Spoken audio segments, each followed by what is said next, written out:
తీవ్రమైన మొండి బకాయిల సమస్యను ఎదుర్కొంటున్న బ్యాంకులను గాడిలో పెట్టేందుకు మార్గదర్శకాలను రూపొందించిన భారతీయ రిజర్వ్ బ్యాంక్ దివాళా కోడ్ ఐబీసీలో సూచించిన మార్గదర్శకాలతో తాజాగా వాటిలో పలు మార్పులు చేసింది.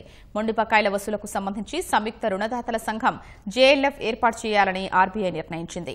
రుణం బకాయి ఉన్న కాలాన్ని బట్టి సంబంధిత ఖాతాను ప్రత్యేక ప్రస్తావన ఖాతాగా విభజించాలని బ్యాంకులకు సూచించిన ఆర్బీఐ అందుకోసం తనఖా పెట్టిన ఆస్తులకు ఉన్న ప్రారంభ వివాదాల్ని గుర్తించాలని సూచించింది. అప్పు తీసుకున్న వ్యక్తి లేదా సంస్థ బకాయిదారుగా తేలిన వెంటనే ఒక బ్యాంకు గానీ లేదా ఇతర బ్యాంకులతో కలిసి ఉమ్మడిగా గానీ వాటి వసూలుపై దృష్టి సారించాలని స్పష్టం చేసింది. బకాయిల వసూలుకు స్వాధీనం చేసుకున్న ఆస్తుల్ని ఇతరులకు విక్రయించడం సహా ఎలాంటి చర్యలైనా తీసుకోవచ్చని స్పష్టం చేసింది. 5 కోట్ల రూపాయలు లేదా అంతకంటే ఎక్కువ మొత్తంలో ఉన్న రుణాల వివరాల్ని ప్రతి వారం తమకు అందజేయాలని ఆర్బీఐ బ్యాంకులకు సూచించింది.